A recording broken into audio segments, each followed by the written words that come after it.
Hi everyone, welcome back. In today's tutorial, I'll show you how to use AI for voiceovers in 2025.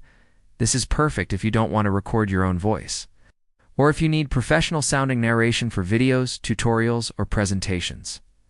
First, you'll need an AI voice generator tool. In 2025, some of the most popular options are ElevenLabs, Murf, Play.ht, and Speechify. All of these let you create natural-sounding voices from text. Start by going to the website or app of your chosen tool. Then, log in or sign up if you're new.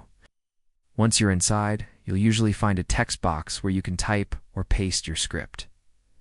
Next, choose the voice style you want. AI tools now offer a wide variety of male or female voices, accents, tones like professional, casual, or even emotional. Some platforms even let you clone your own voice if you want a personalized touch. After that, select the speed and pitch. You can make it slower for tutorials, or faster for ads and short clips.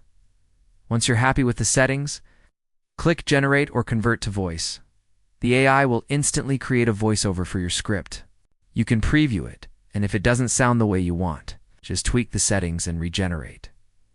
Finally, download the audio file and import it into your editing software, whether it's InShot, CapCut, Premiere, or any other editor. Sync it with your video, and you're ready to publish, and that's it. That's how you can use AI for voiceovers in 2025 fast. It's professional and super easy for beginners. For more tutorials just like this one, make sure to check back again.